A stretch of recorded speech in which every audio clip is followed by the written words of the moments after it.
जय हिंद दोस्तों, स्वागत है आप सभी का आपके अपने YouTube channel GS hub by DS sir में। तो कैसे हो आप लोग? उम्मीद करता हूं आप सब अच्छे होंगे।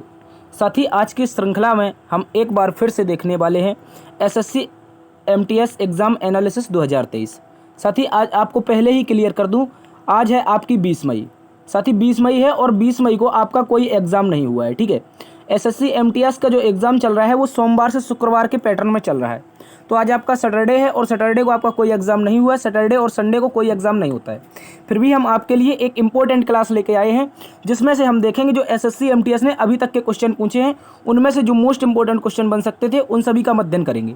ठीक है साथी, आज है 20 मई और 20 मई के लिए आज हम आपका कोई एग्ज़ाम नहीं था, पहले ही लिखा है कि नो एग्ज़ाम। ठीक है, फिर भी आपके लिए कुछ इस तरह से क्वेश्चन रहेंगे, इन सभी का हम डिटेल से अध्ययन करेंगे और जानेंगे कि आने वाले दिनों में इससे संबंधित कौन से क्वेश्चन हमसे पूछे जा सकते हैं। ठीक है, कल की क्लास थोड़ी छोटी क्लास थी, वो बीच में टेक्निकल इशू आ गया था, इसलिए वो उतनी सी कट गई थी। ठीक है, तो आज आप लोग जुड़े रहेंगे और एक बार से दोस्तों में सेशन को शेयर करेंगे। आप लोग दोस्तों में सेशन को शेयर करेंगे ताकि ज़्यादा से ज़्यादा विद्यार्थियों को ये क्लास का फ़ायदा पहुँच सके। चलते हैं आज के पहले प्रश्न की तरफ। आज का मोटिवेशन कोट जो आपको ऊर्जावान बनाएगा और मंजिल के प्रति जागरूक रखेगा। कह रहा है साथी, न थके हैं पैर कभी ना ही हिम्मत हारी है।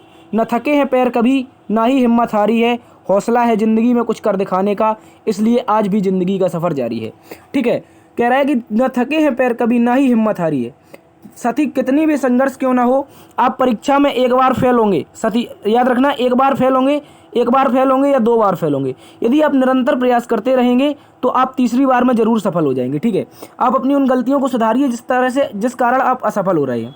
ठीक है, उन गलतियों को जब सुधार लेंगे तो आपको सफलता आपके कदम जरूर चूमेगी। ठीक है, तो आपको निराश होकर नहीं बैठना है। कह रहा है कि हौसला है ज़िंदगी में कुछ कर दिखाने का। हौसला आपको ज़िंदगी में रखना है, कुछ कर दिखाने का, माता पिता के सपने को पूरा करने का, इसलिए आज भी ज़िंदगी का सफ़र जारी है और अपनी तैयारी को बरकरार रखेंगे और इसी जोश और जुनून के साथ तैयारी करते रहेंगे। ठीक है, चलते हैं आज के पहले प्रश्न की तरफ।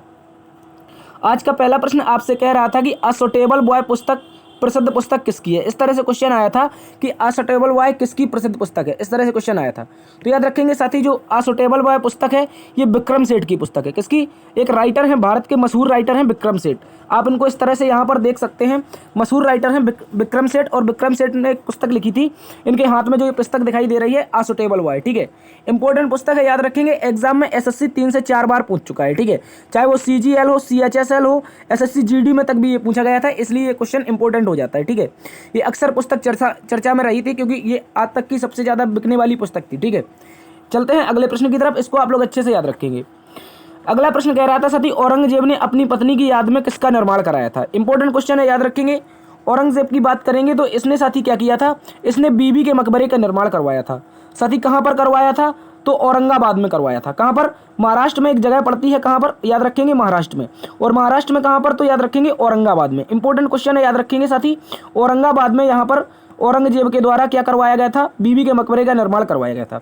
जिस तरह औरंगजेब के पिता जो थे शाहजहां, कौन थे? शाहजहां ने अपनी पत्नी मुमताज महल के याद में क्या बनवाया था, ताजमहल। उसी प्रकार जो औरंगजेब था ये भी अपनी पत्नी दिलरस बानो बेगम से बहुत ज़्यादा प्यार करता था। किससे? याद रखेंगे, इसकी पत्नी का नाम था औरंगजेब की दिलरस बानो बेगम, और ये दिलरस बानो बेगम से बहुत ज़्यादा प्यार करता था, इसलिए इसने पिता की तरह बीवी का मकबरा बनवाया था। ठीक है, और इसी बीवी के मकबरे को साथी दक्षिण भारत का ताजमहल कहते हैं, या फिर इसी को कहते हैं ताजमहल की भद्दी नकल। क्या कहते हैं? ताजमहल की भद्दी नकल भी कहते हैं, या फिर कह सकते हैं कि दक्षिण भारत का ताजमहल। ठीक है, आपसे एग्जाम में पूछता है, इंपॉर्टेंट है, याद रखेंगे। ठीक है, दक्षिण भारत का ताजमहल पूछ लेगा कौन सा है, तो बीबी का मकबरा लगाना है। यदि पूछे आपसे ताजमहल की भद्दी नकल कौन सी है, तो भी बीबी का मकबरा लगाना है आपको। ठीक है, इसके अलावा इसका निर्माण कब हुआ था, तो 17वीं शताब्दी में हुआ था, 1651 से लेकर 61 के मध्य। कब हुआ था साथी? 1651 से लेकर 61 के मध्य इसका निर्माण हुआ था। ठीक है, इंपॉर्टेंट है, याद रखेंगे। चलते हैं अगले प्रश्न की तरफ। अगला प्रश्न कह रहा था आपसे, नाबार्ड में आर से क्या तात्पर्य है। क्या कह रहा है साथी, नाबार्ड में आर से क्या तात्पर्य है। तो बात करेंगे नाबार्ड के बारे में, तो इसका फुल फॉर्म क्या होता है साथी, national Bank for Agriculture and Rural development. क्या होता है, एक बार पुनः देखेंगे, national Bank for Agriculture and Rural development. तो आर से क्या तात्पर्य हो जाएगा, आपका रूरल हो जाएगा। क्या हो जाएगा साथी, रूरल हो जाएगा। इंपॉर्टेंट है, याद रखेंगे आप लोग।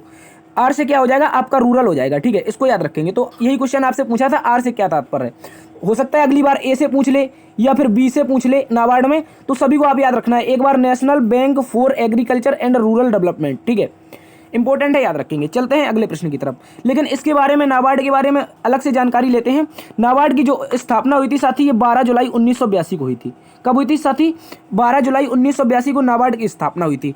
इसके लिए कौन सी समिति थी? तो याद रखेंगे इसके लिए साथी एक समिति थी जिसका नाम था शिवरमन समिति। कौन सी साथी? शिवरमन समिति थी। इसकी सहायता से आपके 12 जुलाई 1982 को स्थापना होती है। क्वेश्चन आपसे पूछ सकता है कि सर शिवरमन समिति कब बनी थी? तो याद रखेंगे इसकी स्थापना, शिवरमन समिति की स्थापना हुई थी 1979, यानी कि 1979 में इसकी स्थापना हुई थी। ठीक है, इसको इंपॉर्टेंट याद रखेंगे। ये किसानों को बैंकों के माध्यम से लोन देता है नाबार्ड आपका। कौन सा? National Bank for Agriculture and Rural development. ये किसानों को बैंकों के माध्यम से लोन देता है। ठीक है, किसान इससे अपनी तेजी से विकास कर सकते हैं। ठीक है, इसको अच्छे से याद रखेंगे आप लोग।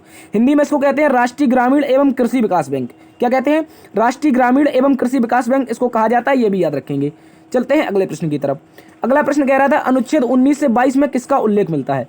19 से लेकर के जो 22 अनुच्छेद है इसको एक रूप में क्या कहते हैं? इस तरह से क्वेश्चन आया था। ठीक है, 19 से 22 के मध्य, तो याद रखेंगे जो 19 से 22 के मध्य होता है इसको कहते हैं स्वतंत्रता का अधिकार। क्या कहते हैं साथी? स्वतंत्रता का अधिकार है भारत के प्रत्येक नागरिक को। ठीक है, लेकिन इसके लिए रीजनेबल रेस्ट्रिक्शंस भी दिए गए हैं।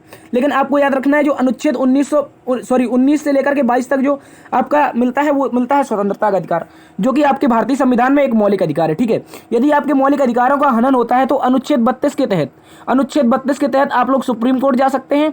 इसके अलावा अनुच्छेद 13 के तहत भी सुप्रीम कोर्ट जा सकते हैं। ठीक है, ये एक नया पॉइंट है, इसको नोट डाउन कर लेंगे। अनुच्छेद 13 भी आपका 32 की तरह ही कार्य करता है। ठीक है, अनुच्छेद 13 में कहा गया है कि ऐसे कोई कानून जो मौलिक अधिकारों का हनन करता है वो अनुच्छेद 13 के अनुसार हनन करने के कारण वो कानून नष्ट हो जाएंगे। ठीक है, तो अनुच्छेद 32 के तहत सुप्रीम कोर्ट आपके मौलिक अधिकारों की रक्षा करता है, जबकि अनुच्छेद 226 के तहत आपका हाई कोर्ट आपकी रक्षा करता है। ये भी याद रखेंगे। जो स्टेट लेवल पर आपका सर्वोच्च न्यायालय होता है उसको कहते हैं हाई कोर्ट, जबकि केंद्र का सर्वोच्च न्यायालय होता है सुप्रीम कोर्ट। इसको भी आप लोग अच्छे से याद रखेंगे। चलते हैं अगले प्रश्न की तरफ। अगला प्रश्न आपसे पूछा था केलुचरण महापात्रा किस नृत्य से संबंधित है? इंपॉर्टेंट क्वेश्चन है, याद रखेंगे केलुचरण महापात्रा के बारे में। तो ये क्या है? भारत के ओडिसी शास्त्रीय नृत्य के, जो कि भारत का एक प्राचीन शास्त्रीय नृत्य है, ओडिसी शास्त्रीय नृत्य, इससे संबंधित है।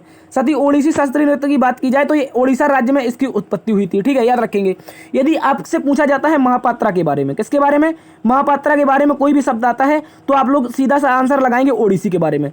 क्यों? तो याद रखेंगे इसके कुछ आपके कलाकार हैं जिनमें से आपके सुजाता करके हैं। क्या है? सुजाता महापात्रा हैं, इनको याद रखेंगे। इसके अलावा आपके रमेश महापात्रा, ये सारे के सारे जो भी है ये ओडिसी शास्त्रीय नृत्य से संबंधित हैं।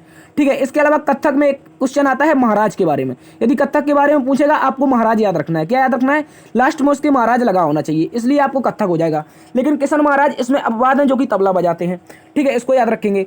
इसके अलावा आपसे पूछ लेगा जो आंध्र प्रदेश का है कुचिपुड़ी में आपको याद रखना है उसके पीछे रेड्डी लगा आता है। क्या लगा आता है? कुचिपुड़ी शास्त्रीय नृत्य के पीछे जो भी इसका संबंधित कलाकार होगा उसके नाम के पीछे रेड्डी लगा होगा। ठीक है, तो वो कुचिपुड़ी से संबंधित हो जाएगा। इसको भी आप लोग अच्छे से याद रखेंगे। ये छोटी छोटी सी ट्रिकें हैं। ठीक है, इनको याद रखना है। तो केलुचरण महापात्रा के बारे में बात की जाए, ओडिसी शास्त्रीय नृत्य से संबंधित है। चलते हैं अगले प्रश्न की तरफ। अगला प्रश्न आपसे कह रहा है संस्कृत भाषा की उत्पत्ति कहाँ से हुई थी? इस तरह से क्वेश्चन आया था, तो बात करेंगे संस्कृत भाषा के बारे में। संस्कृत भाषा की बात की जाए साथ ही ये इंडो आर्यन प्राचीन भाषा है। कैसी? इंडो और आर्यन प्राचीन भाषा है, इंपॉर्टेंट है, याद रखेंगे। ठीक है, ये क्या है? जो इंडो और आर्यन लोग थे इनके द्वारा बोली जाती थी। इसकी सबसे पहले जानकारी कहाँ मिलती है? तो ऋग्वेद में मिलती है। संस्कृत भाषा की सबसे पहले जानकारी या सबसे पहला संस्कृत भाषा में लिखा हुआ कौन सा वेद है? तो ऋग्वेद है। और ऋग्वेद भारत का सबसे प्राचीन वेद है, ये भी याद रखेंगे। ठीक है, और याद रखेंगे जो ऋग्वेद की रचना हुई थी वो 3000 ईसा पूर्व से 2000 ईसा पूर्व के बीच हुई थी। ठीक है, इसमें जो 1028 भजन यानी कि जो 1028 सूक्त लिखे हैं ये आपके संस्कृत भाषा में लिखे हैं। ठीक है, और ये इंडो आर्यन के द्वारा बोली जाने वाली, इंडो आर्यन जो जनजातियां थी इनके द्वारा बोले जाने वाली भाषा थी। ठीक है, तो याद रखेंगे इसकी उत्पत्ति कहाँ से हुई है? आपके इंडो आर्यन लोगों से। ठीक है, चलते हैं अगले प्रश्न की तरफ। अगला प्रश्न आपसे कह रहा है जब दो टेक्टोनिक प्लेट आपस में टकराती हैं तो क्या होता है? ठीक है, इंपॉर्टेंट क्वेश्चन है ज्योग्राफी की दृष्टि से। ठीक है, इंपॉर्टेंट याद रखेंगे इसके बारे में। पहले इसका चित्र देख लेते हैं। देखो ये रहा यहाँ पर दो टेक्टोनिक प्लेटों का चित्रण। देखो यहाँ पर ये आप मान लीजिए एक आपके जो राइट साइड है उसके तरफ देखेंगे तो आपके राइट साइड में एक टेक्टोनिक प्लेट यहाँ पर रही तथा एक लेफ्ट साइड में देखेंगे तो ये रहेगी। जब ये दोनों साथी यहाँ पर आपस में टकरा रही हैं, यहाँ पर जो आपस में टकरा रही हैं तो आप यहाँ पर जैसे ही देखेंगे तो आपकी जो लेफ्ट साइड की प्लेट है ये आपकी राइट के ऊपर नीचे निकल गई, ठीक है। तो इस तरह से क्या होता है, यहाँ पर ज्वालामुखी बनते हैं। यहाँ पर आप देख सकते हैं ये ज्वालामुखी बनते हैं। इसके अलावा साथ ही पर्वत बनते हैं, इसके अलावा साथ ही पठार बनते हैं, ठीक है। और इसके अलावा क्या होता है, यहाँ पर कोस्ट लाइनें भी बनती हैं, ठीक है। तो याद रखेंगे इससे क्या क्या फायदा है, तो पर्वत बनते हैं, ज्वालामुखी फटते हैं और पठार बनते हैं, ये तो फायदे हुए। लेकिन नुकसान क्या होता है साथी, नुकसान में शक्तिशाली भूकंप आ सकता है जिससे आपके नुकसान हो सकता है, घर मकान बने होंगे वो नष्ट हो जाएंगे। इसके अलावा समुद्र में सुनामी आ जाएगी जिसके तहत समुद्र में किनारे रहने वाले लोगों को नुकसान होगा। इसके अलावा ज्वालामुखी विस्फोट होगा तो उसके आसपास के रहने वाले लोग होंगे तो उससे क्या हो जाएगा, ये भी नुकसान हो जाएगा। लेकिन इसके अलावा क्या होता है, जो भूस्खलन हो जाता है, जो बड़े बड़े पहाड़ होते हैं वो ढह जाते हैं, ठीक है, याद रखेंगे।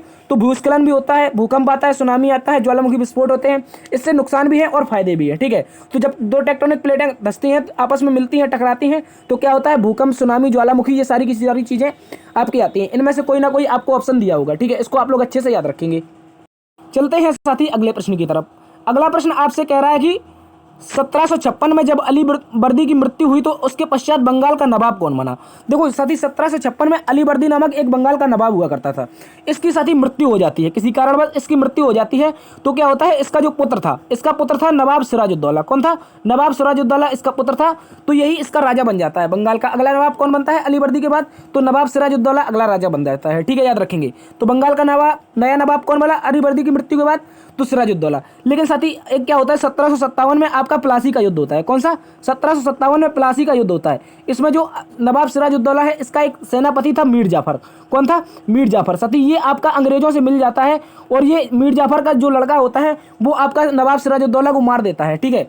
इसी के साथ क्या होता है, ईस्ट इंडिया कंपनी का यहाँ पर द्वैध शासन शुरू हो जाता है। ईस्ट इंडिया कंपनी आपका नेतृत्व करती है वित्तीय रूप में, जबकि जो मीर जाफर है इसके बाद राजा नवाब बन जाता है यहाँ का, ठीक है, इसको भी याद रखेंगे। लेकिन हमसे पूछा है अली बर्दी के बाद, तो अली बर्दी के बाद आपका सिराजुद्दौला बना था। अगर पूछ ले आपसे सिराजुद्दौला के बाद कौन बना, तो मीर जाफर बना था, ठीक है, याद रखेंगे, मीर जाफर। और मीर जाफर के बाद पूछ ले तो मीर कासिम बना था। इतना भी आपको याद रखना है।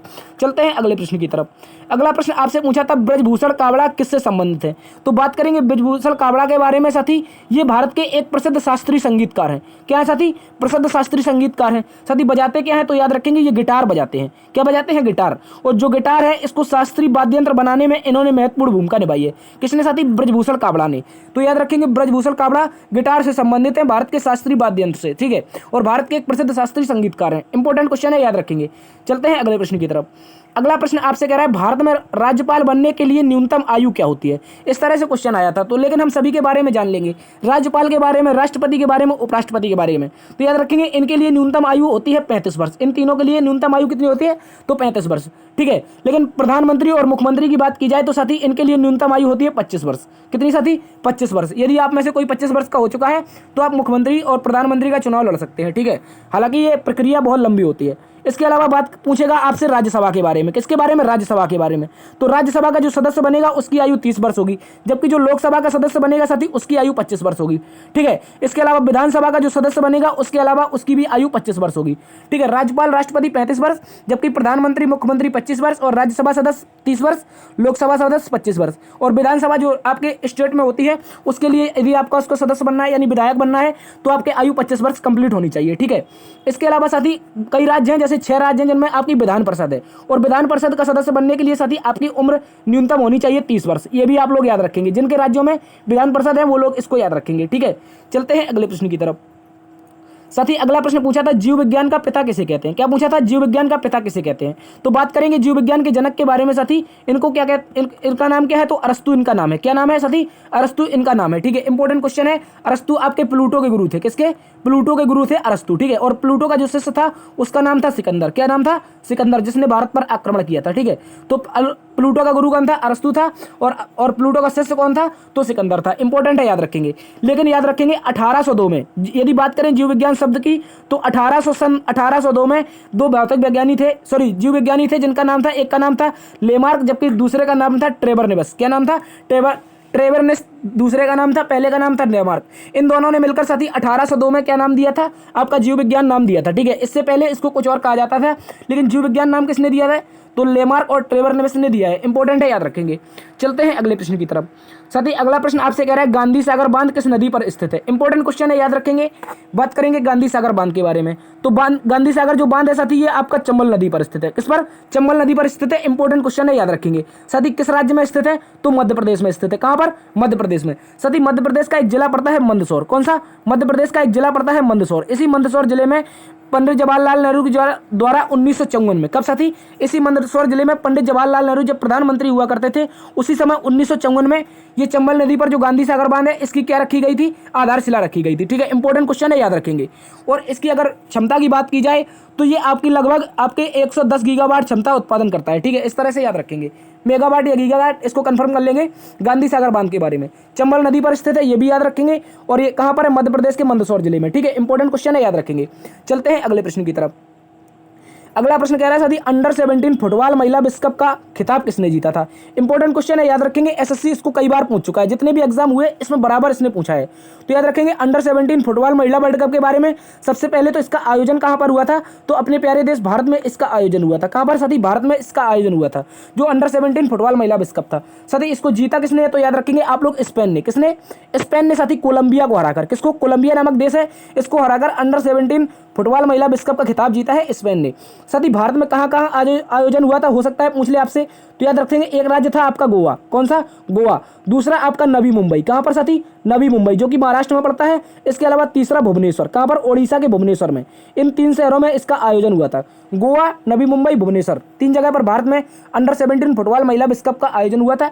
इंपॉर्टेंट है, याद रखेंगे इसको अच्छे से आप लोग। चलते हैं साथी अगले प्रश्न की तरफ।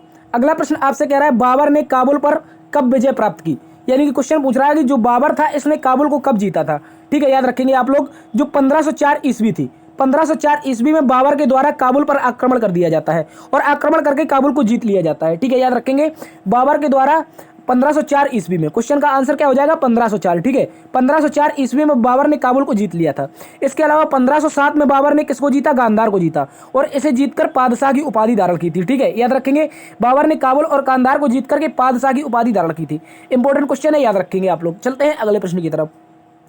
अगला प्रश्न कह रहा है सबसे कम जनसंख्या वाला राज्य कौन सा है। बात करेंगे सबसे कम जनसंख्या वाले राज्य के बारे में, तो 2011 की जनगणना के अनुसार, कब के अनुसार, तो 2011 की जनगणना के अनुसार सिक्किम राज्य जो है, इस राज्य में सबसे कम जनसंख्या है। ठीक है, यहाँ पर सबसे कम लोग निवास करते हैं। इसके अलावा एकमात्र ऐसा राज्य जहाँ पर नकारात्मक जनसंख्या वृद्धि हुई, यानी कि यहाँ की जनसंख्या बढ़ने की बजाय घट गई थी, तो याद रखेंगे उस राज्य का नाम था नागालैंड। क्या नाम था साथी, नागालैंड। 2011 की जनगणना के अनुसार एकमात्र राज्य जहाँ पर जनसंख्या में नकारात्मक वृद्धि हुई थी। ठीक है, इंपॉर्टेंट है, इसका राइट आंसर हो जाएगा नागालैंड। सबसे कम जनसंख्या सिक्किम की है। जबकि क्षेत्रफल की बात की जाए, सबसे छोटा राज्य कौन सा हो जाएगा आपका, क्षेत्रफल की दृष्टि से भारत का सबसे छोटा राज्य क्या है, गोवा है। और गोवा राज्य में मात्र 2 ही जिले हैं। ठीक है, याद रखेंगे आप लोग। चलते हैं अगले प्रश्न की तरफ। अगला प्रश्न आपसे कह रहा है लाल बलुआ पत्थर का उपयोग करके अलाउद्दीन खिलजी ने क्या बनवाया था। इस तरह से क्वेश्चन आया था आपका, लाल बलुआ पत्थर का उपयोग करके अलाउद्दीन खिलजी ने क्या बनवाया था। इंपॉर्टेंट क्वेश्चन है, याद रखेंगे। इसके बारे में बात करेंगे खिलजी वंश के बारे में। खिलजी वंश का संस्थापक था आपका जलालुद्दीन खिलजी, जबकि जलालुद्दीन खिलजी का भतीजा था अलाउद्दीन खिलजी। कौन सा, अलाउद्दीन खिलजी। याद रखेंगे, खिलजी वंश का शासक था अलाउद्दीन खिलजी, और इसने साथी लाल बलुआ पत्थर का उपयोग करके अलाई दरवाजा बनवाया था। क्या बनवाया था साथी, अलाई दरवाजा। इसके शासनकाल में एक ही ये इमारत है, इसी के बारे में ज्यादा चर्चा रहती है। ठीक है, अलाई मीनार हालांकि बनवा रहा था, वो नहीं बन पाई थी, लेकिन अलाई दरवाजा इसका बहुत प्रसिद्ध है। ठीक है, तो अलाई दरवाजा का प्रयोग हुआ था बनाने में, उसमें लाल बलुआ पत्थर का प्रयोग हुआ था। इसके अलावा इसने ऊपर से इसमें संगमरमर भी लगवाया था। क्या लगवाया था, अलाई दरवाजा में ऊपर से सफेद संगमरमर भी लगवाया था। जिस तरह से हम घर में मकान बनाते हैं, अपना छपाई चिनाई के बाद क्या करवा देते हैं, उसमें संगमरमर लगवा देते हैं, उसी तरह इसने लाल बलुआ पत्थर से अलाई दरवाजा बनाने के बाद क्या कर दिया था साथी, इसमें संगमरमर चढ़वाया था, सफेद वाला। ठीक है, इसको भी आप लोग अच्छे से याद रखेंगे। चलते हैं अगले प्रश्न की तरफ। अगला प्रश्न कह रहा है समुद्र में ज्वार भाटा किस कारण आते हैं। तो बात करेंगे समुद्र में ज्वार भाटा आने के कारण, तो इसका कारण है पृथ्वी चंद्रमा और सूर्य की जो परस्पर गुरुत्वाकर्षण शक्ति है, इसके कारण समुद्र में क्या आते हैं, ज्वार आते हैं। ठीक है, इसका कारण क्या है, जैसे आप मान लीजिए यहाँ पर सूर्य है। ठीक है, क्या है, सूर्य है, और सूर्य के आसपास चक्कर काट रहा है अपना पृथ्वी इसके आसपास चक्कर काट रहा है। इसके अतिरिक्त पृथ्वी के आसपास चक्कर काट रहा है चंद्रमा।